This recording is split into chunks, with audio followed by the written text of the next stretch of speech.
इस वीडियो में हम लोग हिस्ट्री की लेक्चर 3 वीडियो देखेंगे जो सभी प्रतियोगी परीक्षाओं हेतु महत्वपूर्ण होगी। तो आइए हम लोग देखते हैं।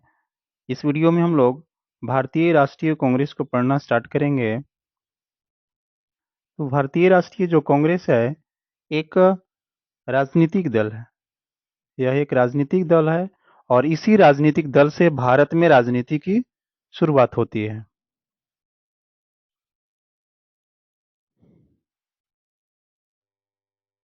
भारतीय राष्ट्रीय आंदोलन में भारतीय राष्ट्रीय कांग्रेस की भूमिका बहुत ही महत्वपूर्ण थी। तो आइए हम लोग सबसे पहले भारतीय राष्ट्रीय कांग्रेस के विभिन्न आयामों को हम लोग देखेंगे कि भारतीय राष्ट्रीय कांग्रेस की पृष्ठभूमि क्या रही है, इसके महत्वपूर्ण नेता कौन कौन थे, कांग्रेस के गठन का सिद्धांत क्या था, कांग्रेस के गठन का उद्देश्य क्या था, कांग्रेस के प्रारंभिक संरचना यानी इसमें कितने मेंबर थे, कितने किस कैटेगरी के शामिल हुए थे, कांग्रेस की महत्वपूर्ण अधिवेशन कहाँ हुई, कब हुई, इसमें महत्वपूर्ण कथन देखेंगे, संबंधित महत्वपूर्ण पुस्तक के बारे में जानेंगे। इसके बाद लास्ट में विविध जो क्वेश्चन बच जाएगा और जो एनसीईआरटी से क्वेश्चन बन सकता है उसको सम्मानित किया जाएगा। चलते हैं नेक्स्ट स्लाइड पे। अब सबसे पहले इसके पृष्ठभूमि के बारे में जानते हैं। तो 1857 ईस्वी की क्रांति के बाद भारत में भारतीयों के अंदर एक भरोसा जाग गया कि यूरोपीय शक्तियां अपराजित नहीं है, इन्हें हम लड़ सकते हैं और इन्हें पराजित कर सकते हैं। और इसी समय भारत में एक परिवर्तन आया, यानी 1857 क्रांति में भले ही भारतीय लोगों की हार हुई, लेकिन उनके अंदर एक भरोसा जाग गया कि हम यूरोपीय शक्तियां से लड़ सकते हैं और उन्हें हम पराजित कर सकते हैं।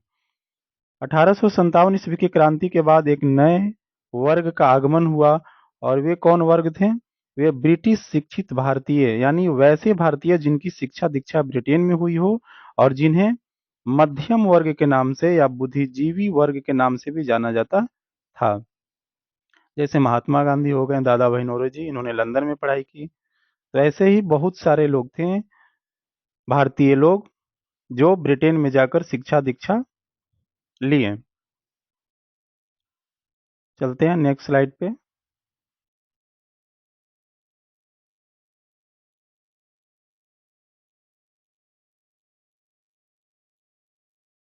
बुद्धिजीवी वर्ग यानी मध्यम वर्ग के लोग जब वहाँ पढ़ाई कर दुनिया के इतिहासों को पढ़कर आया, यानी वहाँ जब पढ़ाई किए तो दुनिया के इतिहासों के बारे में जाने, अच्छे अच्छे दार्शनिकों को पढ़ा और उन्होंने ये भी पढ़ा कि फ्रांस, रूस, अमेरिका जैसे देशों ने स्वतंत्रता कैसे प्राप्त की। उस समय यहाँ भारतीयों में असंतोष की भावना थी, यानी जब भारत में आए तो यहाँ देखें कि भारतीय जनमानस लोग अंग्रेजों से काफी असंतुष्ट थे और अंग्रेजों के दमनकारी नीतियों से शोषित हो रहे थे। यहाँ बोलने लिखने पर प्रतिबंध था, कानून का शासन नहीं था, शिक्षा का हक मारा जा रहा था।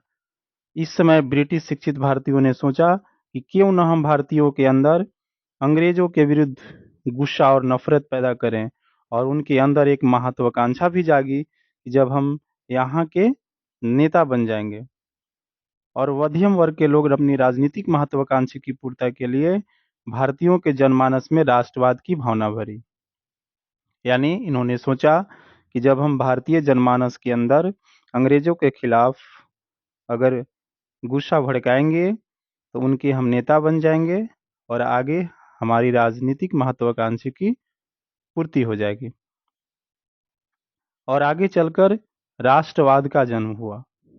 यानी भारतीय जनमानस के लोग बस एक ही वर्ड को जाने, राष्ट्रवाद। यानी हम किसी भी जाति किसी भी धर्म से हैं, लेकिन सबसे सर्वोपरि मेरा राष्ट्र है। और यही राष्ट्रवाद ने भारतीय राष्ट्रीय आंदोलन यानी भारतीय राष्ट्रीय कांग्रेस का उदय का कारण बना। अब चलते हैं नेक्स्ट स्लाइड पे।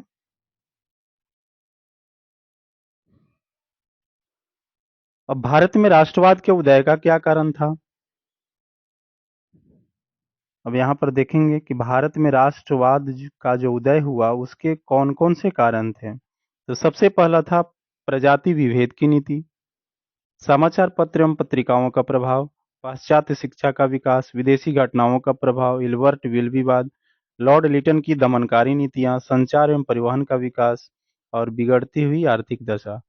ये सभी कारण को हम लोग बारी-बारी से देखेंगे। चलते हैं नेक्स्ट स्लाइड पे। तो सबसे पहला जो कारण था भारत में राष्ट्रवाद के उदय का कारण, वो प्रजाति विभेद की नीति थी। भारत में राष्ट्रवाद के उदय का कारण प्रजाति विभेद नीति थी। हर जगह अंग्रेजों और भारतीयों के बीच विभेद किया जाता था। वह या तो कार्यालय हो या ट्रेन हो, ट्रेन में जो है एसी सीट नहीं दिए जाते थे, थर्ड कैटेगरी का सीट दिया जाता था। जिस ट्रेन में अंग्रेज लोग रहते थे वहाँ पे भारतीय लोगों को सीट नहीं दी जाती थी। कार्यालय में भी दुर्व्यवहार किया जाता था। भारतीय लोगों को हर जगह तुच्छ दृष्टि से देखी जाती थी। एक ही जुर्म के लिए अंग्रेजों के लिए कम सजा और भारतीयों को ज्यादा सजा दी जाती थी। उस समय भारत के वायसराय जो है लॉर्ड रिपन हुआ करते थे। उनका कार्यकाल 1880 ईस्वी से 1884 ईस्वी तक था। उस समय भारत की राजधानी कोलकाता हुआ करती थी। उसी समय एक सिविल सेवा अधिकारी ए.ओ. ह्यूम थे। इन्होंने लॉर्ड रिपन से कहा कि अब भारतीयों में राष्ट्रवाद की भावना जाग गई है और वे सभी अंग्रेजों के प्रति काफी गुस्सा में हैं। ए.ओ. ह्यूम यानी एलन ऑक्टेवियन ह्यूम उस समय एक सिविल सेवा अधिकारी थे और इन्होंने बंगाल कैडर ज्वाइन किया था। इन्होंने 1849 ईस्वी में ज्वाइन किया था और 1882 ईस्वी में सेवानिवृत्त हुए थे। यह भारतीयों के प्रति काफी उदार थे। ये वो ह्यूम और स्कॉटलैंड के निवासी थे। ध्यान दीजिएगा, ये सब ऑब्जेक्टिव क्वेश्चन यहाँ से बन सकते हैं। इन्होंने बहुत सारी उपलब्धियां दी गई, हर्मिट ऑफ शिमला, जनता का मित्र, पीपुल्स फ्रेंड, भारत के अंदर पक्षी विज्ञान का जनक के नाम से जाना जाता है और कांग्रेस के पिता के नाम से भी जाना जाता है। ये वो ह्यूम ने लॉर्ड रिपन को बताया कि मैं भारतीय महाद्वीप का दौरा कर आया हूँ और भारतीय जनमानस में अंग्रेजों के खिलाफ काफी गुस्सा और असंतोष है।